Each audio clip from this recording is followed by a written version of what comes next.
The Arcane Formulas. By William Walker Atkinson. Lesson 1. Egohood. In the Arcane Lessons, you have seen that the individual is but a center of consciousness in force. In the great life principle, cosmic will or spirit, as Aphorism XII has informed you, there is but one life and not many lives. Separateness is but relative and partial, illusory, the creative fiction of the cosmos.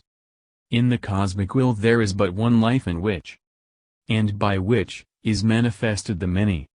You have also seen that egohood is evolved and earned, not given as an universal birthright, or general natural right of the race. As Aphorism XIII has informed you, the ego is evolved from the personal self. Every living thing possesses a personal self. But, even among men, many fail to reach egohood. Egohood is earned, not bestowed as an universal natural gift. Many personalities are born, but few egos are evolved.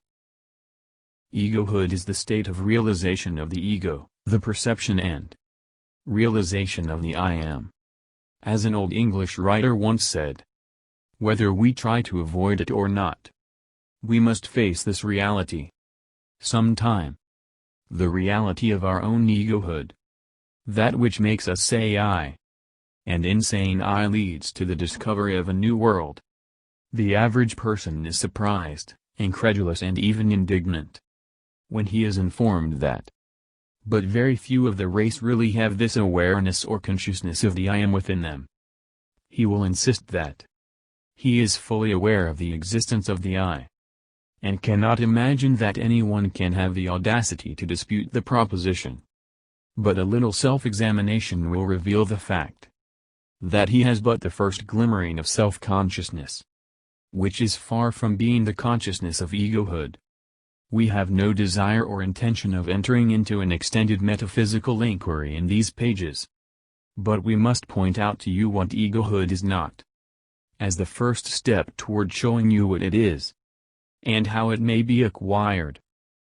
The very elementary life forms have merely the consciousness of something outside evidenced in sensation or feeling. The atoms manifest a faint degree of awareness, consciousness, of other atoms, which is evidenced in attraction and repulsion. There is in chemical affinity a higher degree of elementary consciousness. The crystals manifest a still higher degree in their activities of building up form. The cell forms of the lowest animal and plant life show an awareness of objects of food and of other forms, which seek them for food. And consequently they move toward the first, and away from the second. Rising in the evolutionary scale, we find constantly increasing degrees of consciousness among the higher animals and the lower forms of men. We find what science has called simple consciousness, by which is indicated that awareness of outside objects, accompanied by a greater or lesser degree of reasoning regarding them. The dog, horse, and other higher animals give us a typical example of this form of consciousness, which degree is but little surpassed by the less developed of the human race, many of the latter not having advanced further in the scale. Simple consciousness may be described as a state of knowing, but not knowing that one knows. It is a consciousness of outside things, received through the senses, and also of the physical sensations arising in one's own body. But, as man advanced in the scale, there came to him the degree of consciousness, which is known as self-consciousness, in which the sense of I comes to him. He differentiates between the self and the not-self. As he understands it, he not only knows, but he begins to know that he knows. He begins to understand that he has a knowing machine, by means of which he knows, thinks and is consciousness. The mental gaze, in this stage, begins to turn itself inward, as well as outward.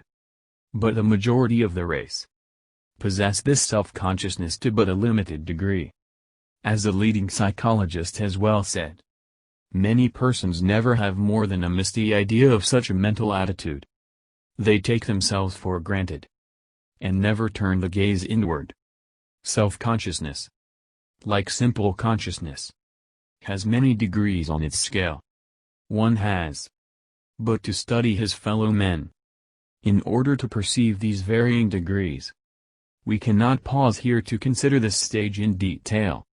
Our concern is with higher degrees, in a general way, and in order that you may make the clear distinction between simple consciousness and self-consciousness, we suggest that you think of the former as an awareness of the outside world and one's own physical being, and of the latter as an awareness of one's own mind. Or, the former may be thought of as physical consciousness, and the latter as mental consciousness.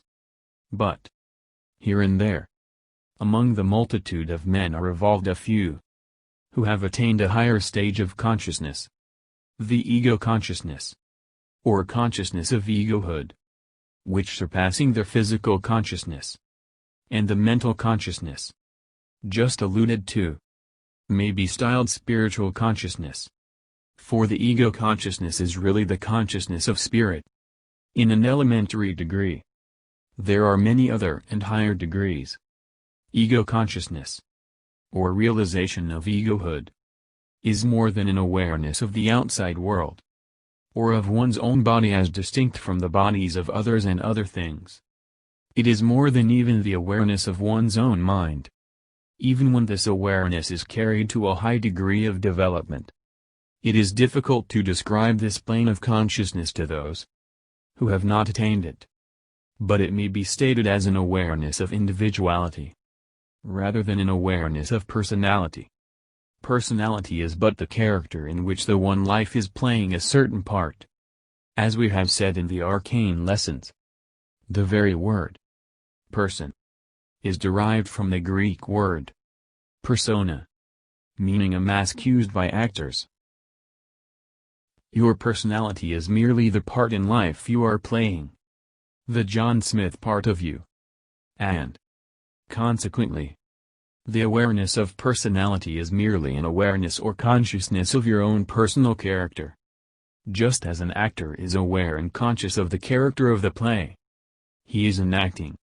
If you can imagine the actor forgetting his real self, and becoming so earnest and rapt in the play, that he imagines that he really is Hamlet or Richard III, or Mephistopheles, you may gain a clearer idea of the state of consciousness of the man on the plane of personal consciousness, when he shakes off the illusion, and realizes that he is something more than the assumed character. When you awaken to the fact that you are something more than John Smith, then the personality is seen to be in reality but an assumed character, or mask used by actors. The consciousness of individuality is an awareness by man that he is above the limits and character of personality, that he is a center of consciousness and force in the one cosmic life.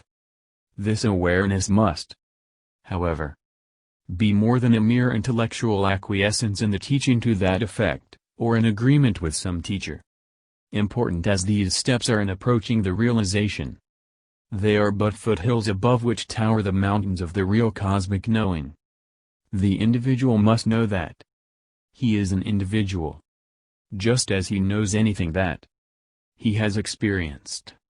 For indeed, he must really experience the fact that he is an ego center in the cosmic life or spirit. He must realize that he is more than body and mind, that he is, indeed, spirit and spirit. No mere intellectual acquiescence or understanding will supply the real experience of egohood. It is not necessary for one to have experienced cosmic consciousness, or the awareness of his identity with the cosmic spirit as a whole, to gain egohood. This experience belongs to a higher stage. The individual must, however, experience the realization that he is an ego, a spiritual entity, before he attains egohood.